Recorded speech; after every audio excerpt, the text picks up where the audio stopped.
Greetings, everyone. Welcome.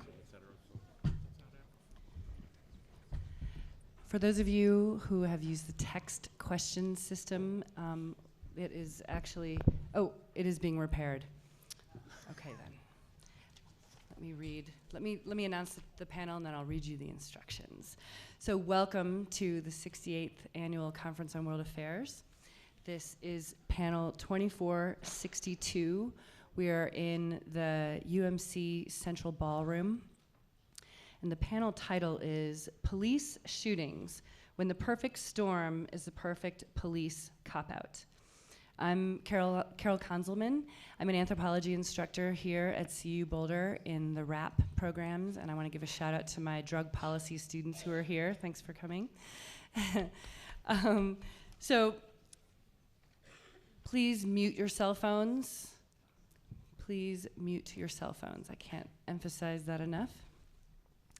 And we are going to do, I think, a combination of some questions at the end, some texting, some note cards, and some live, because I feel like that's the spirit of this conference, is to see who's asking the questions. So we can do all three of those options. Let me read you the instructions for texting a question. This trial format is motivated by a desire to allow our online audience to participate in the Q&A period, and by a desire to improve the overall quality of the Q&A period at the Conference on World Affairs. This session is being live streamed. To participate in text question submission, you first need to join this session. In fact, if you think you might ask a question in this session, I'd encourage you to take out your phone now. Okay, to join this session, send a text message to the 5-digit number 22333. It's right up there. In the body of the message, you'll type the keyword UMC GMB, Glenn Miller Ballroom. You will get a confirmation message that you are now a part of this session. Just reply to that message with your question for the panel. Now, I was told there is a limit, a character limit, and I don't think you will know that when you're sending it, but we will know it when we get it if it's cut off. So don't go on too long. And I also would encourage you, if you want to say that you're a student or you're a community member or identify yourself in any way, that would be great. And especially if you are a student, make sure to note that, because student questions always go first. If you would like your first name and your location to be read aloud, please include that information in your text as well.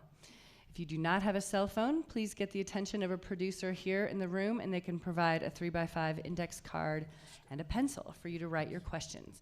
If you'd like a 3x5 card now, you can raise your hand, and I believe we have the producers are in the back that will hand them out. So go ahead and keep your hand raised until they come to you.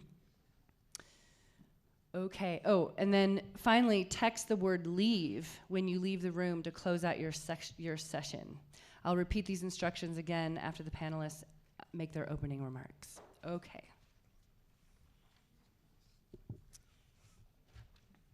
So we're going to be starting at the far end and working our way back. So I'm going to start our introductions at the far end. So we have William Thorne is a Native American lawyer and judge who spent his career advocating for tribal rights and justice in the foster care system. I'm going to read everyone's introduction first. Joe Sexton, next, is an investigative journalist of award-winning staff who report on a wide variety of issues. He is currently a senior editor at ProPublica in New York City. Next, we have Rob Warden, is a Chicago-based journalist who has been an instrumental force in the wrongful conviction movement for 35 years. And finally, we have Adam Schrager, is an award-winning reporter in Wisconsin who specializes in state, national, and historical politics. Welcome, everyone. Thank you so much for being here. All right. Mr. Thorne. I don't know if I've ever heard of a panel with one judge and 3 journalists. There's a joke there. They all walked into a bar. Let me start off by stating what I think is the underlying legal rule. And that's that if police officers are in reasonable fear of their lives, from a reasonable police officer's point of view, they're entitled to defend themselves. That's the rule. Now, if only it was that simple.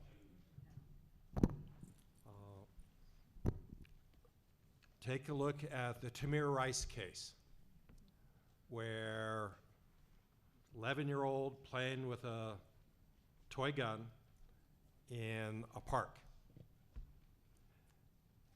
Somebody calls the police and the dispatcher is told there's somebody with a gun threatening kids in the park.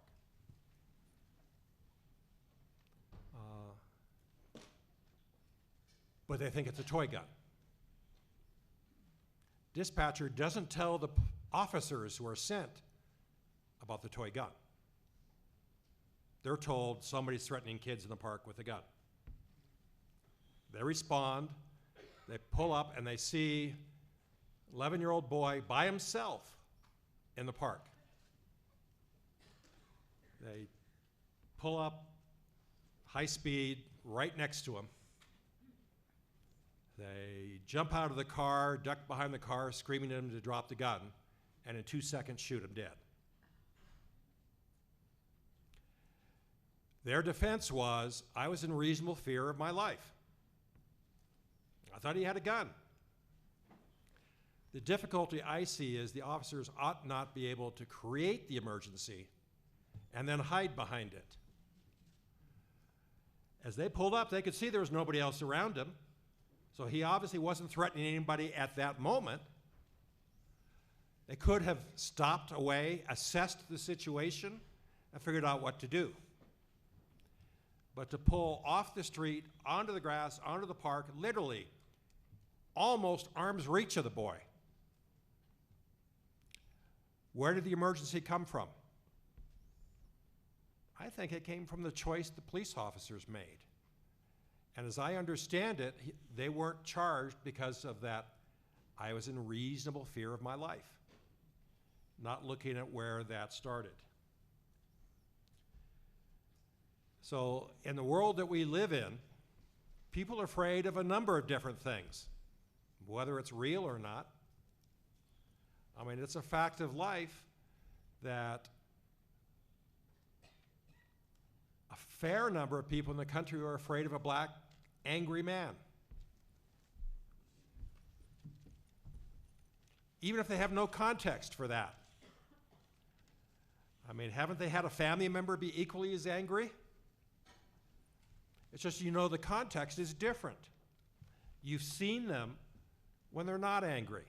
So when they become angry, it's upsetting, but it doesn't trigger fight or flight, usually, unless the family has more dysfunction than we're going to worry about today. But when the majority of the police officers are white, the majority of the population that they, quote, service is black, the fear of an angry black man becomes reasonable to them. So how do we try and fix at least the ability to hide behind the law, which I think is what the title of the panel is about. Perfect police shootings, the perfect storm is the perfect cop-out. If it's an emergency, if there's all kinds of things going on, people can make mistakes. But when you create that emergency, you ought not be able to hide behind that mistake. I mean, we see a similar rule in terms of obligations to back off before you use lethal force. If you started the provocation, and then the other side gets angry and you say, oh, I'm afraid of him, now I'm going to shoot him, you don't get to do that. So maybe what we need to do is start doing more than just cultural awareness training. We need to do some desensitization training for police officers. If you're going to work in that community, you ought to know not just the bad guys, you should know the good guys. You should know the families in the area that you're working with. You should be able to de-escalate when somebody gets mad and not respond. And I realize being a police officer is hard. I could never do it. Because if somebody's angry in my face, my temptation, my almost automatic reaction is I'm going to get right back in your face. And that's not a healthy situation when guns are involved. So if we can start to require desensitization and maybe change that rule so that you look at the situation, not just at, quote, were they afraid?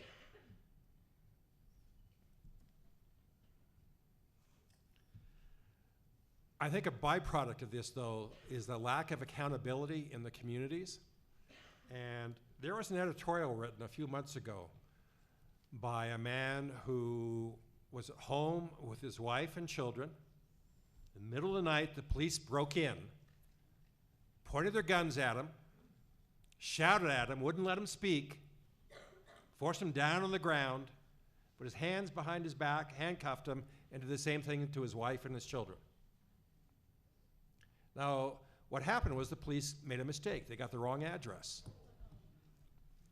But then he realized that he had just come back from Iraq, where he was doing the same thing, breaking into people's homes, looking for terrorists and weapons, putting people on the ground, handcuffing them, screaming at them, not letting them talk, and he realized all of a sudden what was going on. That we have become Iraq, at least in the inner cities, the minority communities, where the police have become occupiers rather than servants of the community and safety. And he said he finally realized that we should be doing things different, not only in how we're breaking into the homes in Iraq, but how we're doing it here in this country. We ought to be double checking information. We ought to be making sure that that toy gun gets relayed to the officer, that the officer knows how to assess a situation, that we don't just take the prerogative of being in charge, because it has consequences in the community. Kids are now being taught not to view officers as a place to go when you need safety, or when somebody is threatening you, or when some stranger comes up to you. They're taught that the officers are the threat. And that's not a good situation for this country. Now, it doesn't have to be that way. In my experience, 34 years as a judge, early on I saw a police officer who's 6'3", 6'4", big guy. But you know what? The community wasn't afraid of him. He was actually called to situations when a police officer had somebody at bay because they knew him and they trusted him. And he lived in the community and he worked in the community, and the people trusted him because they knew who he was. And they didn't know him as Officer Chapoose, they knew him as Bobby. You don't have to intimidate to police. I ran into another police officer later in my career. His name was McCarthy. He was smooth-talking Boston Irishman. Gift of gab. I mean, just all the classic stereotypes. But he did what he called knock and talks. He said there was never a house he couldn't walk up to and knock on the door and engage somebody in a conversation and keep the door open and look around and see what's going on inside. Now, whatever you think of why he was doing that, he had a skill to assess situations and engage people. I think those are the kinds of things we ought to be teaching, not how to run anti-armor weapons, how to deploy riot gas. I mean, those situations happen, unfortunately. But I think we as a community create those situations, and then that justifies the reactions. And we shouldn't be able to hide behind a reaction that we've provoked. So, thank you. Thank you, Judge Thorne. Joe Sexton. Good afternoon.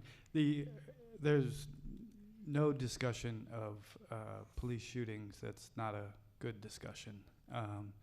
They've been long overdue and too frequently too poorly informed by actual information. So it's a great opportunity, and I welcome it. I want to say at the outset that I will do my best to take as much care as I can and be as respectful as I can, because I might have some thoughts that are on their face unpopular.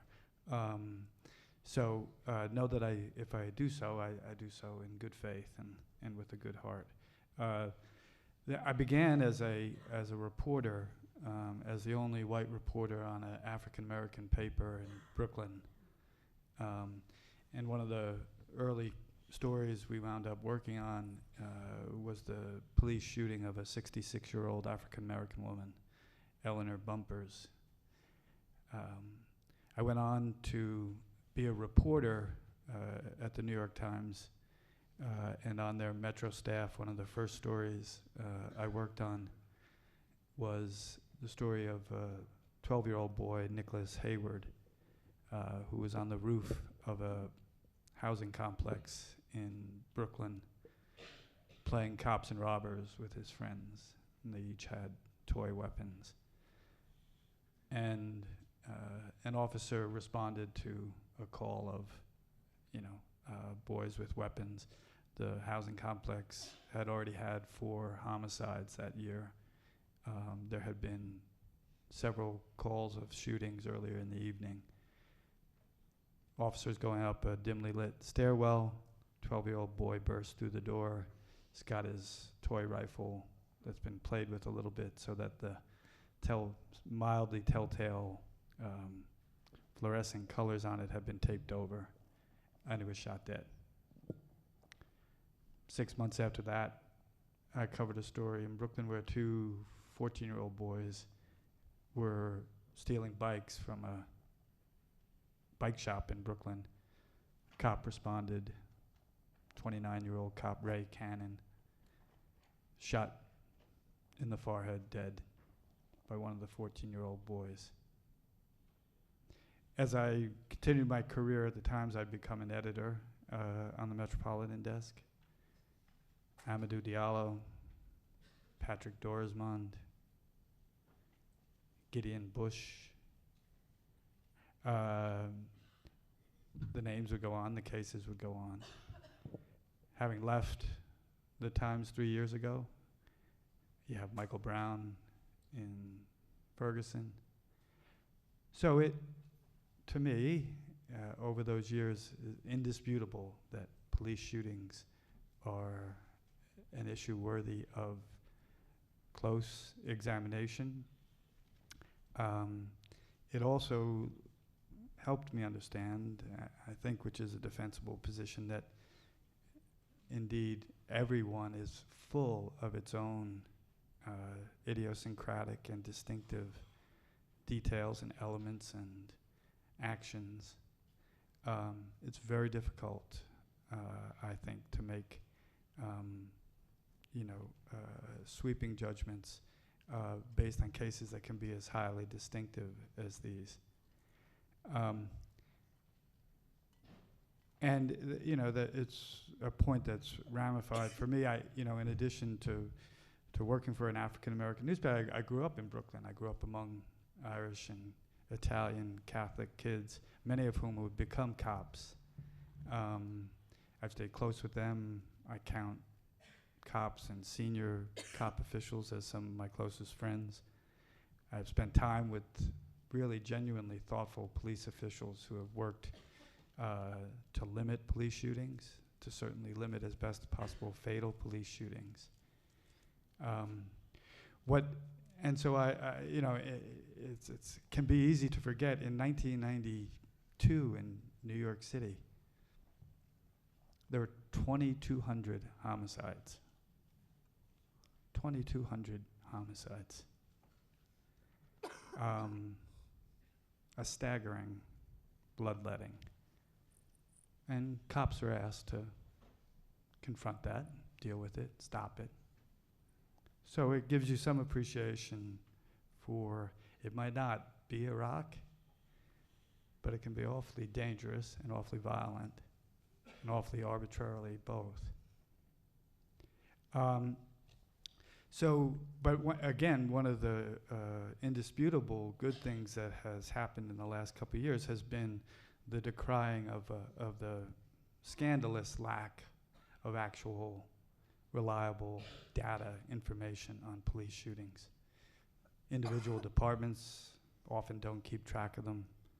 Federal government has made a terribly lame effort to collect and analyze data involving police shootings. And so there have been some really noble efforts, reporting efforts, community efforts to better document data around police shootings. Both The Guardian in the US and the Washington Post invested an enormous number of resources in the last 18 months to try to pull together information on every single police shooting they could find in 2015. Like I said, an unquestionably worthy undertaking.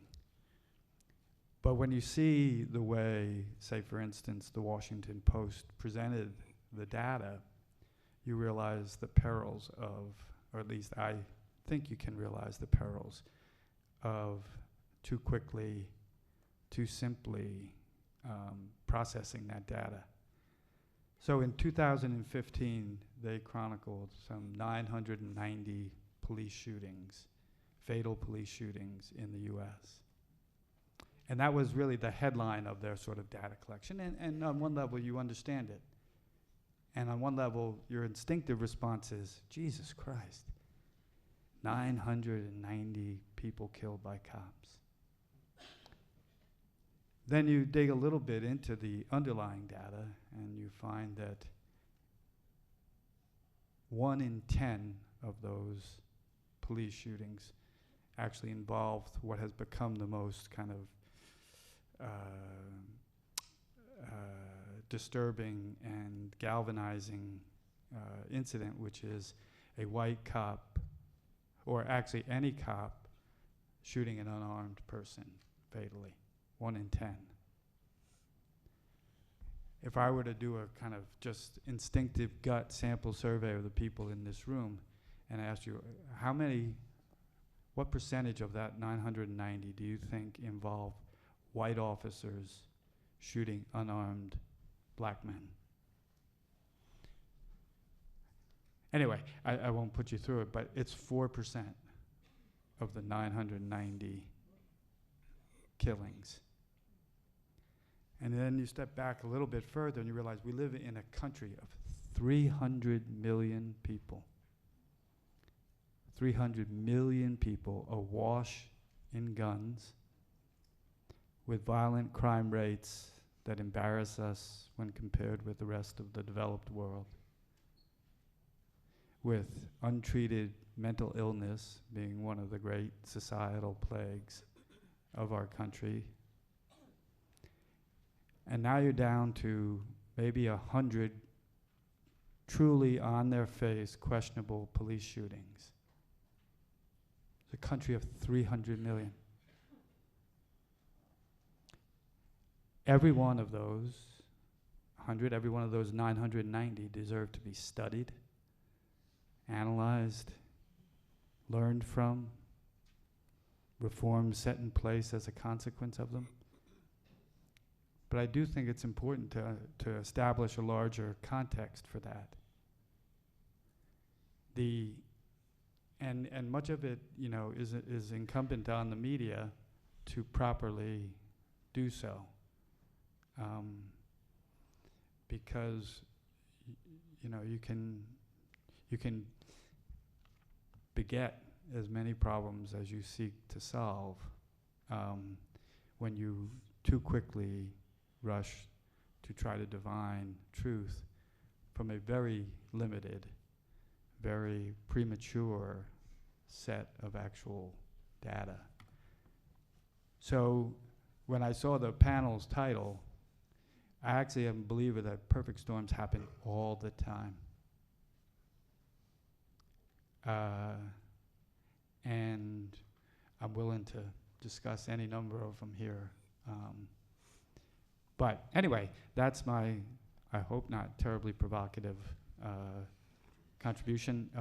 The Washington Post's effort, just to reinforce things here, you know, it's a tremendous service they've done, and the data is invaluable. We just got to be honest enough to look at it, and look at it soberly before we make too much of it. You know, when I think back to that 12-year-old Nicholas Hayward being shot, I have no doubt that there is just, again, a reflexive and totally understandable sensation that, you know, well, it must have been a white cop. Well, it wasn't. It's a black 25-year-old cop from the neighborhood, grew up in Brooklyn, grew up in a housing project himself. When I think back on what are some of the worst police shootings I can imagine, the one that really comes to mind is the one I mentioned briefly, Gideon Bush. He was an Orthodox Jew in Borough Park, Brooklyn. And if you've grown up in New York, and you know, Borough Park is generally regarded as probably one of the most protected communities in all of New York. The politicians of New York, unfortunately, think the Orthodox, Hasidic, Jewish population of New York are extraordinarily politically powerful. This is a bit of a fiction on its face, but people conduct themselves accordingly. And so police precinct involvement in the 66th precinct in Borough Park, extraordinary levels of protection to protect this white Jewish community. And they have a white Jewish 35-year-old man, clearly mentally ill, or unstable at least, armed with a hammer, a ball-peen hammer. There's 12 cops surrounding him. They shoot him dead. Again, that shooting needs to be analyzed. There are mistakes there that need to be recognized and fixed. I'm just encouraging people and that it was a white victim doesn't make it more powerful. It doesn't erase many other dubious fatal shootings that involve people of color. But it does invite you to just keep your mind open a little bit more to the particular facts of each one of these cases. Because I'd argue they're really uncommon and always complicated. Thank you. Thank you, Mr. Sexton. Rob Warden. Thank you. I first would say that I agree with absolutely everything that's been said so far. I have covered over the years perhaps a dozen police shootings of civilians, without exception. These have been white police officers who shot black or Hispanic civilians. In many of these cases, the story was that, of course, the officer was in fear of his life. But if you turned this around, and if we had a black police officer accused of shooting an unarmed white civilian, would we have accepted that same rationale? And I think often the answer might be different. We have a problem in general in our police departments, particularly in major cities, that we have an internal review procedure of complaints filed. In Chicago, it's called the Independent Police Review Authority, or for short, IPRA. But the union contract with the city of Chicago, between the city of Chicago and the Fraternal Order of Police, prevents the interrogation of a police officer accused of misconduct for the first 72 hours. And that officer is then entitled to counsel provided by the union, and it's a rather amazing situation. If we extended that same right to everybody in the society, who the police arrest for alleged misconduct, you can imagine that we would have almost nobody convicted of any crime. Now, part of the problem then going beyond civilian review, and we have had literally thousands of cases of police shooting fatally or wounding civilians. And virtually all of these, virtually all, are white police officers accused of shooting black or Hispanic civilians. Why is that? Why is it, don't we have Hispanic or black police officers who are reasonably in fear of their life when they are confronting white civilians on the street? Apparently not, because we don't see any of those cases. Then whose job is it to criminally prosecute a police officer who has murdered a civilian? We've got a case like that in Chicago that some of you may have read about. The victim was a young man, 17 years old, named Laquan McDonald. He was unarmed, shot 9 times in the back by a Chicago police officer named Jason Van Dyke. The state's attorney of Cook County, a woman named Anita Alvarez, in charge of investigating this case, does absolutely nothing nothing that we know of, for 13 months.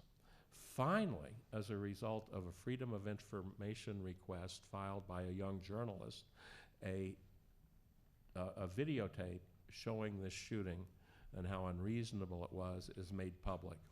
And as it's made public, the state's attorney of Cook County, this is 13 months after the fact, based on no information that was not available to her within 2 days of the shooting having occurred, announcing the indictment of Jason Van Dyke for first-degree murder. 13 months, if you can believe it. Now, these cases are virtually never indicted because, well, first of all, the state's attorney depends on police as witnesses in almost all of their cases. So you have prosecutors who are depending on the testimony of police officers in other cases are now suddenly in the position of having to police the misconduct of police officers who have engaged in clearly inappropriate violence. There's a tendency, and I've seen it over and over, obviously, to ignore those kinds of things.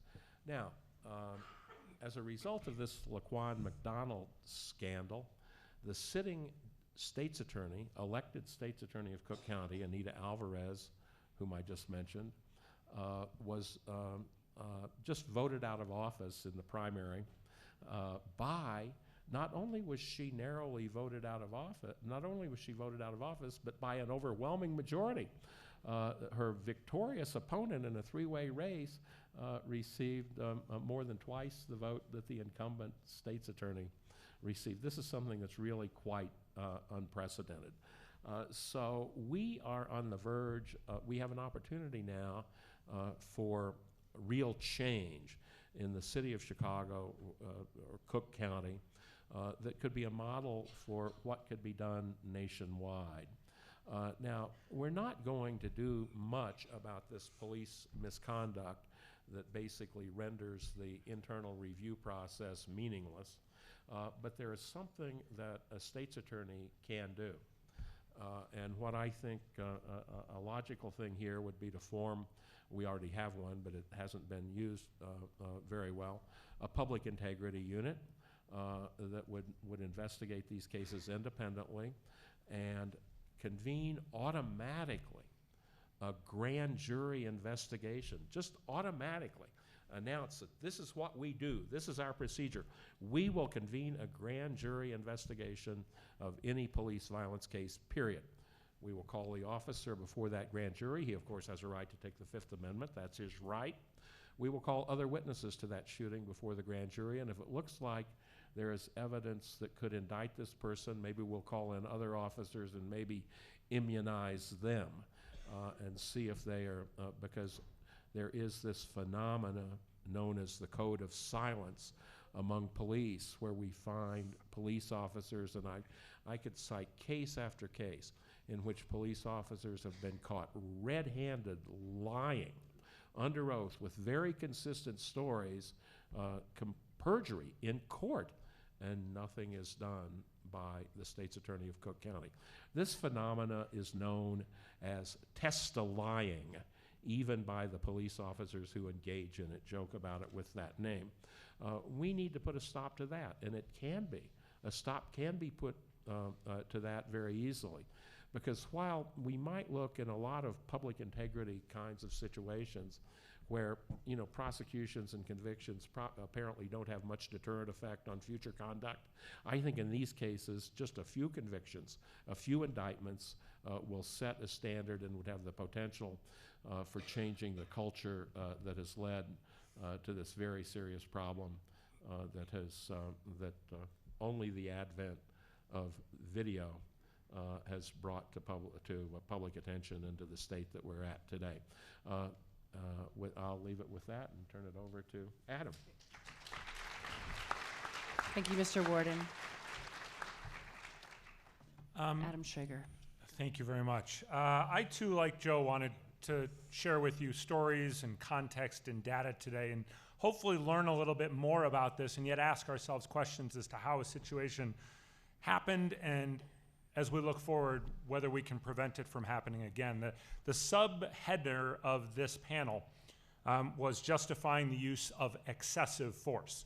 I don't know of anyone who agrees that you can justify excessive force. The question is defining what is excessive force. You heard Joe mention that data set that the Washington Post recently put together as it relates to the number of fatal police shootings in this country in 2015. One of the 100 that he mentioned of a white police officer shooting an unarmed African-American man happened in Madison, Wisconsin. It was on March 6th of last year, of 2015, so 13 months ago tomorrow. 19-year-old Tony Robinson, I don't know if you've heard his name. Phone calls came into 911 saying that he was causing issues on one of the busiest streets in Madison. He was jumping in and out of cars. He was jumping on roofs of cars, on hoods rather, screaming at people. One of the reports came in that there had been a battery conducted. This was all conveyed to officers who were responding to the scene. He ends up going into his apartment. And the first officer there at 6:30 at night is a police officer from Madison by the name of Matthew Kenny. He says he heard a disturbance inside the apartment. He went in without backup, not knowing if anybody else was in jeopardy inside the apartment. He would later tell authorities that he had been assaulted, and just moments later, he shot Tony Robinson with his service weapon 7 times. Tony Robinson would later die at the hospital. So, in Madison, Wisconsin, not a community unlike the one that we're sitting in today. And yet Madison is unique in terms of how it has gone about its policing through the years. And I wanted to put some numbers into context for you and try and put some of this into perspective. In the months of April through June of 2015, so the 3 months immediately following the Tony Robinson shooting, there were 47,155 total calls that the Madison Police Department responded to. 47,155. In 113 of those instances, there was physical contact between the officer and a subject. 113 times out of 47,155. None of those contacts were fatal shootings, so 0.0024% of all of the police interactions in the city of Madison from April to June of 2015 involved some sort of physical contact between a police officer and the individual that they were encountering. There is a narrative out there and an assumption, I think, just from seeing the reporting that people in my world do and in my industry, that this is a regular occurrence. I think we can all understand and appreciate and say any occurrence of this would be wrong if it's excessive as society determines excessive to be. But it's not happening every single day. Is one time too many? Of course. But those numbers are illustrative of what's, and so you may ask yourself, well, how was the Madison Police Department able, in so many of these cases, to avoid any type of physical contact? Here are a few more statistics for you. The average Madison police officer is 28 and a half years old. 70+% of them have college degrees, some in fields as eclectic as zoology and Russian history. 28% of them have master's degrees. 14% of them are lawyers. Here are some interesting statistics now, too. 18 to 19% of them are African American, whereas the national average for police forces is 8%. When it comes to women in the force, Madison has 31% of its officers are women. Nationally, that figure is 12.5%. The national requirement for police officers is 520 hours of training. For the state of Wisconsin, that's 720 hours of training. The city of Madison requires its officers to go through 880 hours of training. Their former chief of police, Noble Ray, was just named by the administration, the Obama administration, because of a program he had pioneered when he was in Madison to help officers better understand people with mental illness. There are regular panels that are conducted for officers in training as well as officers still on duty with the National Association for the Mentally Ill. There's an ongoing education component that the city of Madison significantly requires more training than does the state of Wisconsin, than do other departments around this country, and yet still, even with all of this, we have a situation on March 6th, 2015, where a 19-year-old African-American teenager, unarmed, is shot dead. Now, a federal civil rights lawsuit has been filed. So there is some legal questions that will be answered as to what exactly happened that night and whether wrong will be associated with what happened that night. But I asked the police chief, because as reporters, that's what we do. We go to the sources themselves. And I called up Madison's police chief, Mike Koval, and asked him, I told him, I'm sitting on this panel where we're talking about excessive use of police force. And I said, is there anything specifically that you wish a crowd to understand about this issue as you kind of look at the narrative that's being described around the country? And he said specifically as it related to training was something that he thought that everybody in this audience should make sure when they go home and they go back to their communities, they should ask their departments specifically about the kind of training that officers go through before they become officers in the first place. If it is more militaristic, as you heard Judge Thorne refer to, you are inevitably drumming out the wrong people in that boot camp, if you will. If it is more therapy-driven, if it is more counsel-driven, if it is more mitigation-driven, what is the training that is going into these folks who are being asked, in many cases, to deal with unspeakable violence that they are facing every single day? And so it's easy, I think, to look at that word excessive and view all fatalities in that prism, and yet I'm not so sure that it's illustrative as to what's really happening on the streets there today. I mean, again, this is a city in Madison, Wisconsin, a city of 250,000 people. The People's Republic of Madison, as they like to joke about it. And that's the people within the city talk about that. As progressive a city as that is, it could still be the home to fatal police shootings. Why? What's happening out there? What can we learn from each of these situations?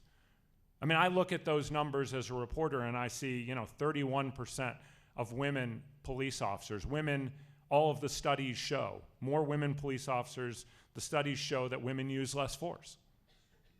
That's what the academics show right now. When you have larger proportions of African American officers, will that make that situation less likely to happen in the future? In all likelihood, yes, but it can't stop it. And so when we generalize, I think we run the risk of glossing over some of the more important points. And I'll echo what everybody up here said. It's illustrative to look at each individual situation individually to try and learn what we can learn from those situations. But specifically, I think the lesson from Madison, Wisconsin, which had one of these, and there were protests. You probably don't know the name Tony Robinson like you do the name Michael Brown or Tamir Rice, because while there were thousands of people in the street, they did so peacefully. They did so respectfully. There were few, if any, arrests. They were carried on live television. And part of why that had happened was another component to this. Right after the Ferguson situation, a number of law enforcement authorities in the greater Madison area reached out to leaders throughout the minority communities in the city of Madison. So the African American community, the Hispanic community, the faith community, and they started weekly meetings talking about what's on each other's minds. What are they seeing? And so this dialogue had started before Tony Robinson was shot and killed. Now, it's easy to say, well, that is what led to kind of a peaceful demonstration of rights being freedom of speech and the like, and yet it didn't stop what happened. I don't know how to stop what happened. I don't know that any of us up here or anybody in this audience or anybody can universally stop an excessive shooting. All you can do is try and prepare the best you can to prevent it from happening in the future. Thank you.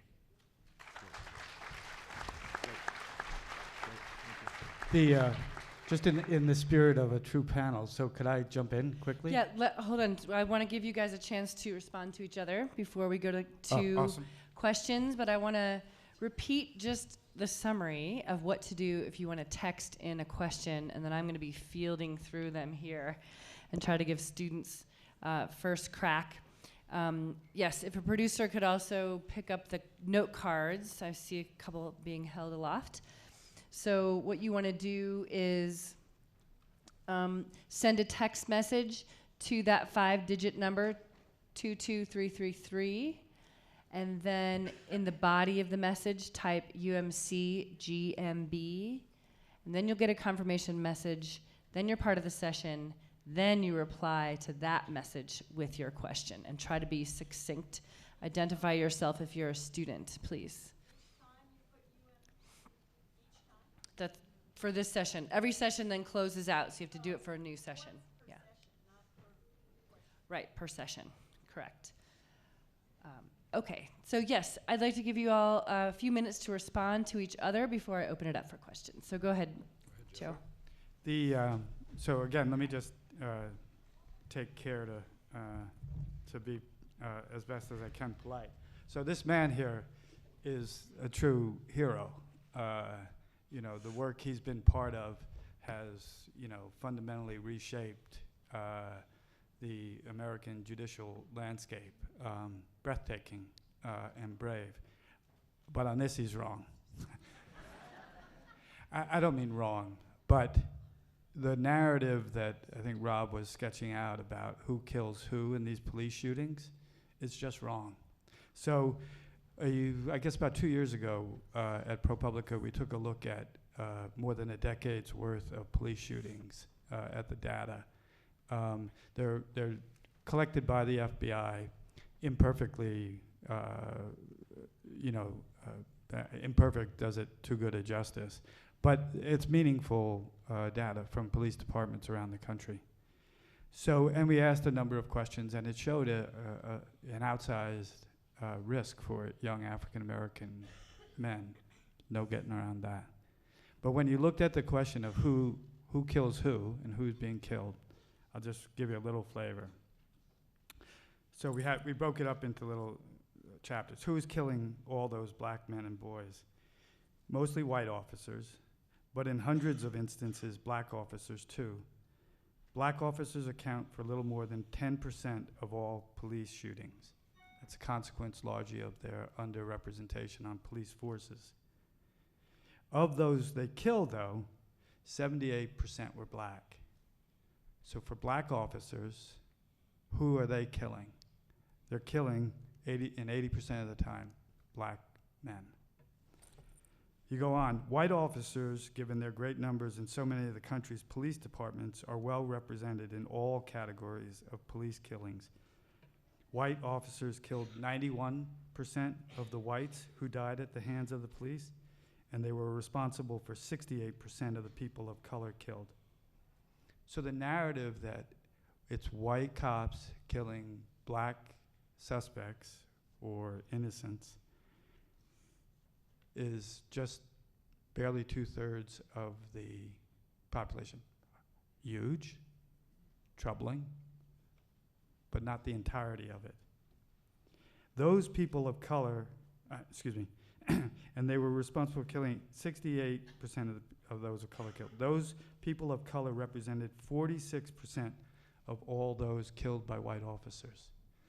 So white officers, who, again, with considerable history and reason, are often seen as the boogeyman in this narrative, are killing, of all those they kill in the line of duty, more than 50% of them are white. There's all sorts of explanations for that. It's a predominant white country, I get it. But you're now into a universe where every body counts and needs to be looked at hard. So when Rob said something, and he may have just been more storytelling cavalier than that there are not instances of black cops killing white suspects they deem to be unreasonable risks, or reasonable risks, or you do the math here, and there's almost a quarter of those whites killed by cops are killed by cops of color. So it happens. Doesn't make them right, doesn't make them different. All of them are worth looking at. But those are the facts of who's getting killed and who's doing the killing.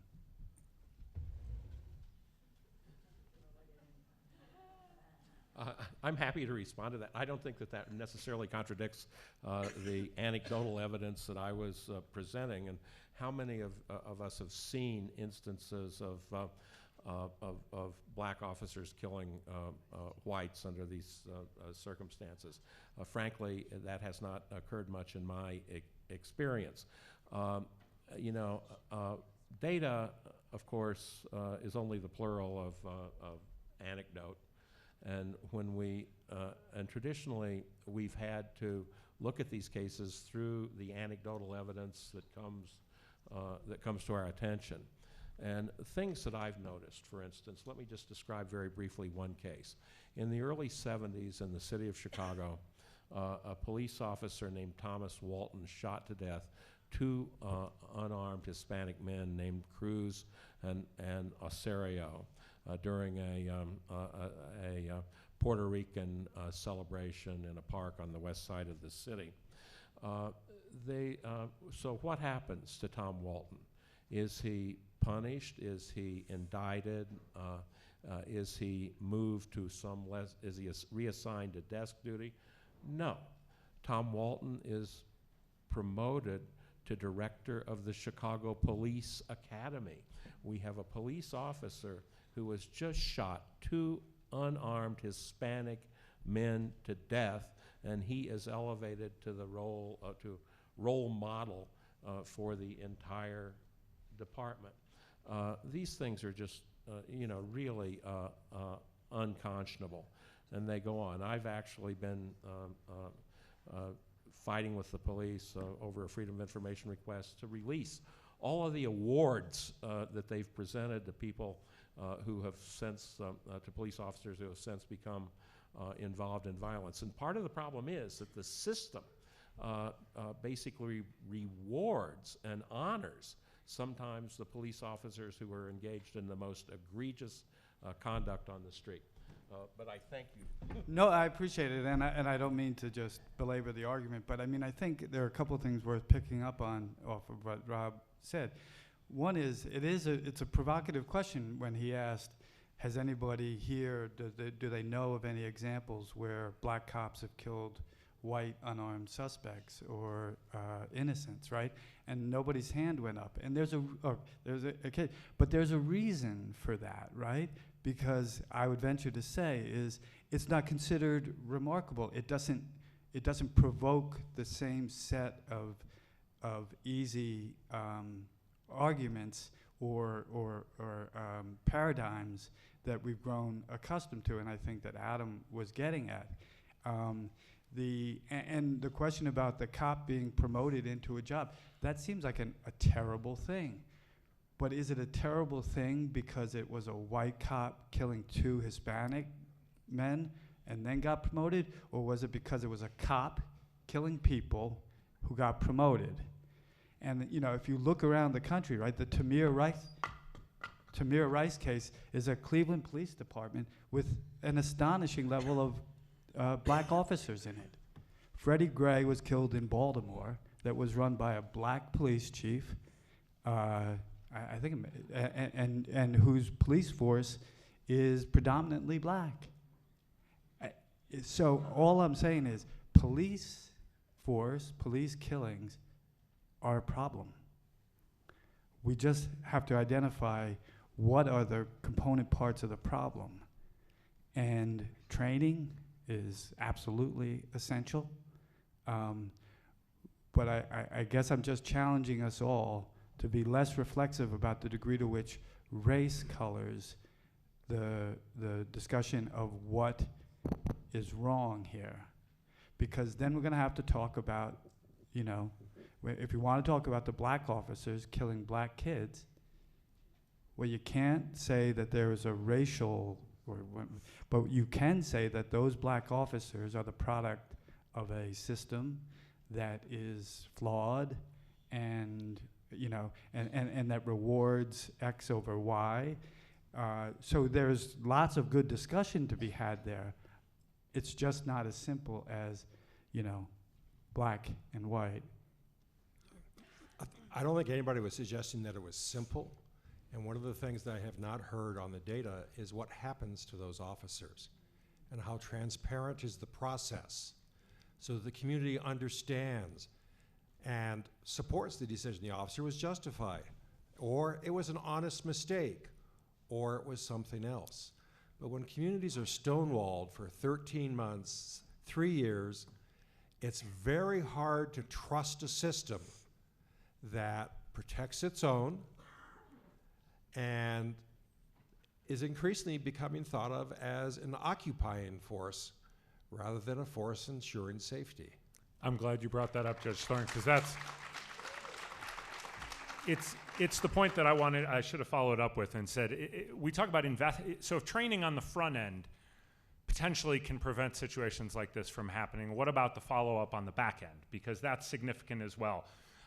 State of Wisconsin recently passed a law that takes the cases of police shootings out of the hands of those local district attorneys. They call them district attorneys there instead of state's attorneys. So now they put it in the hands of the State Department of Justice, which you could say still there is a potential conflict of interest there, but this was the first case where that happened. And you talk about transparency. So they do their investigation, and every piece of paper that was generated was put online for everybody to see. They recommended no charges against Officer Kenny in the case that I mentioned too. The police department internally found that he had not committed any internal violations as to police department code. But this was the first time, I think at the end of the day, people felt at least they had seen the process that went into this. They may not have agreed with it. In fact, the family didn't, and that's why they're suing in federal court. But they at least saw in a way that generally I think we would assume in a lot of states, certainly in Chicago. And as a native of Evanston who follows still pretty religiously what goes on in Chicago, I mean, it's legendary, the stories Rob could share about how they protect their own. When you broaden that conversation and allow others in the system who still have a respect for the law, know what they're doing, and make it transparent for the public to see, I think that helps the process along the way as well. I totally agree, and I totally agree with what the judge has to say here, but I was a little startled. I know it's going to sound like I'm picking on Rob, but he's a big boy. He can handle it. He's had much more imposing people come at him than me. But I find it a little breathtaking that you were proposing as one of the reforms or solutions that all police fatal shootings be subjected to a grand jury. For a man who has spent as much time as you have examining all the flaws and disabilities and imperfections and injustices that can happen in the grand jury process. And you are now advocating creating a separate category of defendant who we're going to bypass the question of whether or not a prosecutor or an elected official has the latitude and the right and the responsibility to judge whether something should go to a grand jury. We should automatically put it into a system that you know very well in your heart is biased against defendants, that finds indictments overly easy to do. I find that breathtaking. Well, that's a very good point. But my only idea here is that we have in the city of Chicago a contract with the Fraternal Order of Police that prevents a meaningful internal investigation.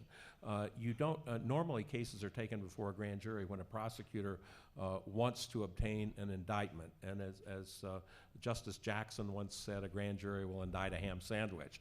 I'm not suggesting convening a grand jury investigation to indict a ham sandwich or to indict a police officer. All I am suggesting is that a grand jury would have a right to investigate a case and lock in the testimony of the police officer immediately so that that story has been recorded under oath. I'm not proposing that we're using this grand jury as a vindictive or in some improper way. This is a perfectly proper way, a proper thing for a grand jury to do. Let's lock in the story. The police officer doesn't have to see, the prosecutor doesn't have to seek an indictment until an appropriate time. And if you look at, and I've gotten this data in the past, and I'm quite sure it's apparent. Grand juries take one of two actions. They either vote what's called a true bill, which is an indictment returned in open court, or a no bill, which means that there is no indictment. I have repeatedly filed Freedom of Information requests to get from the Cook County State's Attorney's Office the number of true bills and the number of no bills. Typically, you get about one no bill a year, and you can usually find out, and this is out of thousands, and you can usually find out why. That the prosecutor wanted to be able to say, if questioned later by the media, oh, we presented it to a grand jury and they decided that the evidence was insufficient here.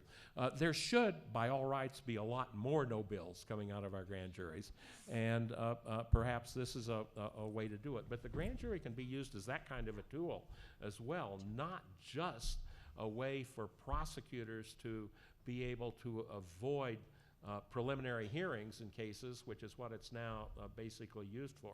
In fact, I would recommend abolishing the grand jury and having all charges filed in all cases by criminal information. I'm going to jump in here. We only have 15 minutes left. We have lots of questions, and we want to get to some of the students. So this is an interesting process. I'm going to try to bundle some of these questions. There were a couple of questions from students about why are there no African Americans on this panel. Excellent question. What I would do is write on your feedback forms some suggestions. Also know that being involved in the Conference on World Affairs is one of the coolest things you can do as a student, and these are largely organized by students. So get involved next year. Okay, one question from a student is, why aren't officers equipped and trained with tranquilizers or other non-lethal weapons? And this goes along with 4 other questions about why are cops trained to shoot to kill? Conversely, what are the statistics on police officers not using enough force in situations that then led to the death of innocents or serious injuries? Another student asked about body cameras, and then if cops are reluctant to use enough force to stop criminal acts for fear that they may make a mistake and wind up being prosecuted, what will happen? So sort of that general theme. And you don't all have to respond, but if we can have a couple responses, then we'll go to another question. I'll just jump in quickly on the training side of things. There is non-lethal training that is performed with officers to be, and clearly the more training you have, the more guaranteed hours on the front end, the less militaristic that training may be. And it's something you can request of your local police department to find out how officers are trained. And you should. That's a very reasonable question that could be, and if they won't share that with you openly, you can ask in the Freedom of Information Act for the curriculum that your officers are trained on, because they'll have to give that to you. That's not proprietary information. There's no reason for that to be private. But departments tend to, at least the experience that I've had, more and more these days, they're prioritizing kind of mediation, how to defray a situation from happening. And largely, if you look at those numbers that I gave you, it's pretty representative. I mean, you're not seeing this at the level that maybe we perceive it to be because of all of the coverage surrounding it. These activities, these physical interactions between police and people they contact, just at least in the city that I live in, that had a fatal police shooting, that fits into the narrative of much of what we're talking about nationwide. That part of it doesn't fit. They're just not, they're 0.0024% of the time they're having physical contact. That's just not that often. Just because to complete my performance as a pain in the ass, I'm going to turn this back on the students who asked the question about why isn't there an African American member of the panel, which I find to be a great question, and I would just turn it around. Why are there so few African Americans in your student body? So you are a student here, you are empowered as a student here, you have the right to play a role in diversifying the student body here. So while you are totally right to ask that question, and it's one that should be answered, not by me, I didn't form the panel, but you need to ask it of yourselves. Why are there so few of you out there? I walked this campus for the last 3 days, coming out of Brooklyn, New York. And, you know, there have been jokes over the years, the bubble of Boulder. When I came here in 1978 as a boy, I was an unhappy kid, in part because there were so few people of color having come out of a boyhood in Brooklyn. I then wound up in the criminal justice system, but that's another story. But, you know, so I turn that back on the students. But then, you know, what's so fascinating, and it's so great on many levels, is all that's happening and the attention being paid for. Anybody who has spent an honest hour in the last 30 years, you know, trying to cover criminal justice issues in America, you know, it is breathtakingly exciting to have it occupy the profile it does now. Almost unthinkable for people who, and far more impressive and hardworking people than me who have labored in these corners to try and bring some of these issues to the public. It's a great opportunity. But you can also in real time appreciate the perils and the risks and the confusions, right? So there's a case in New York in the last couple of months. An Asian American officer in the NYPD is doing what they call a vertical patrol in a housing project in Brooklyn. And he, prior to going into an unlit stairwell that he's meant to climb up, in a housing project that has a fair degree of violent crime, he unholsters his weapon and pushes the door open, and the gun goes off. Incredibly, tragically, awfully, striking a young African American in the stairwell with his girlfriend. Dead. There's the grand jury that Rob's a big fan of. No, I'm fucking with him. And there's an African American prosecutor in Brooklyn. And I have no doubt there's a great deal of pressure on that newly elected African American district attorney to win an indictment. And he does. And he wins the indictment for a top count of manslaughter. So you have a Asian American cop, no history of abuse or excessive force, young, not particularly well trained, says all the cadets in the academy cheated on the CPR test, so none of them are actually equipped to provide CPR. He does some mystifying and maybe unforgivable things, delaying direct care for the wounded, although his argument is he's legitimately in shock. He's never fired a weapon before in his life, and it went off accidentally. No one disputes that. He's now looking at, 15 years in prison, possible. So the indictment is won. The prosecution puts on a very aggressive case.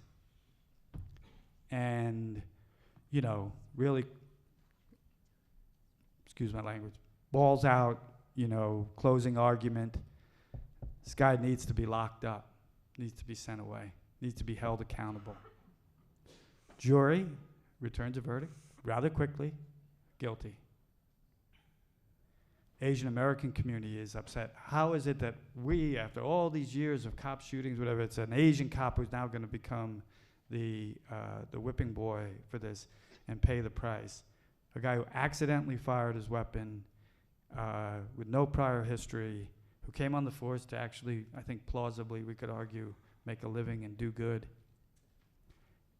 And astonishingly, the district attorney then writes a note to the judge, files papers with the judge seeking, he's going to seek no jail time. And why it's so fascinating to me is when when people's understandable and often well-placed politics are injected into the system, and this particular case is going to be litigated and settled and discussed as a kind of, emblematic of finally we're going to get justice, and yet it's not a great set of facts for that.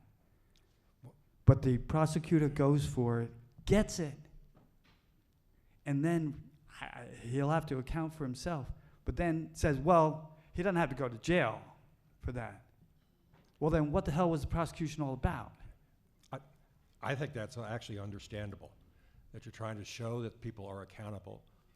Manslaughter can be negligent manslaughter, which just simply means you weren't as careful as you ought to have been and somebody died as a result of that. That doesn't necessarily mean that you have criminal intent. In fact, it does not mean that you intended to shoot somebody or that you acted with malice. It's that you weren't as careful as you should have been. And our first step is holding officers accountable. It doesn't mean you have to put them in prison to hold them accountable. It doesn't even mean it's the worst case. It's a start. It's a step. I agree. The question is, right? And my wife is in the audience here. Whatever. Rod and I were on a panel yesterday, and we got off the panel, and I said, "How did I do?" And she said, "Oh, great, but I'm leaving you for the judge." So you cannot find a more decent human being than the judge. Although I'm sending my wife home today, back to New York. But it's interesting though, right? Because the test case can't be prosecuted so as to make a larger point, right? It has to be on the specifics of that case. Once you invest it with more than that, you run the risk of, your lifelong passion, which is, neutral, absolute justice and truth. And I think it gets very dangerous when there are imperatives or perceived imperatives or felt imperatives to now at long last, let's start holding people accountable. On its face, an inarguable virtue. But in practice, wow, a lot of people can get hurt. All right, we have 5 minutes left. I'm going to introduce the topic of gender. We have a couple of student questions about gender. One is, how does gender play a role in this discussion? I've never heard of a female cop shooting, killing anyone.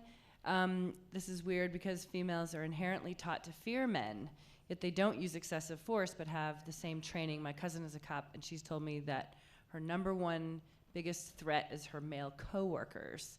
And And add, and then I guess this is also then gender and race. Why do you think women of color are often left out of the conversation when it comes to police shootings? Well, there are studies that show that women police officers use force statistically less than do their male counterparts. And so in theory, then if you extrapolate that out, then the more female officers you have on the force, maybe that would, if you play that out, there would be less issues of force being deadly. Yeah, but I mean, and it's a great question to ask your local police department why they're not recruiting and diversifying their force completely. Why aren't there more people of color? Why aren't there more women on the force? I think that's a great question to ask in your community. But the studies are there. That's actually been studied. Anyone else? Yes. Hi. Go ahead. Rob Warden, I'd like you to know that as I Into see, the microphone. one of the main problems here is people having faith in the system. And you've been able to, Speak into the microphone. you have been able to work through the Center of Wrongful Convictions to get a large number of people out of jail who shouldn't have been put in there. Part of the time this is incompetent defense, and part of it is DNA. Would you talk a little bit about it, not because I need you to praise yourself, but because I, as a member of society, want to praise you.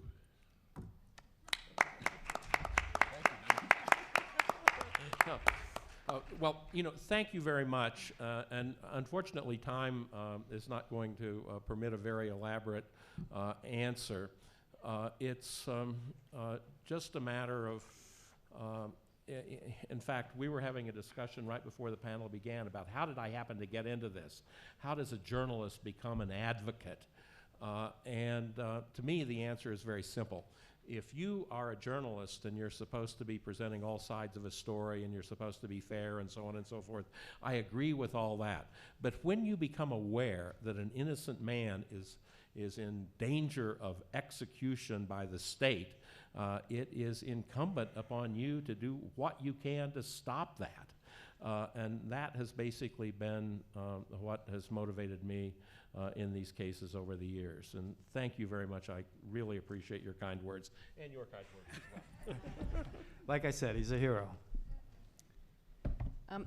Well, do you want to just pose your question? We're in the last minute. I just wanted to mention something. Into the microphone, please. Wanted to mention something that none of you did, and I'm just surprised that you didn't do it. In terms of one of the causes, I'm sure there's a lot of them. Have you ever thought about the cause that there's many, many policemen that are just thugs? They get off on the violence. They like pushing you around, and that's part of our problem. A couple of you mentioned training. You're going to train a bigot or a person that might have been abused in his childhood to be a good guy, to be sensitive with a couple of weeks of classroom training. It's not a training problem. It's a hiring problem. Thank you for your point. This goes in with one of the other questions, and we may just have to pose it. Many believe Homeland Security and the FBI are training police in excessive force and then covering up investigations. But in fact, Yes, if that you was give me my 10, question if you right give me here. 10 seconds, because I think it's a great point, and hiring, training, they're essential. But you guys as taxpayers, right? In New York City, the average starting salary for rookie NYPD cop is $25,000. $25,000. My kid, who's waiting tables, makes more than that. So if you want to hire better than thugs, pay them better than waitresses. Thank you, everyone, for an excellent panel. Make sure to type leave in your text message. If you join this session, you need to sign out. So text message leave. Thank you very much. Question for you, but I have to do another panel. Oh,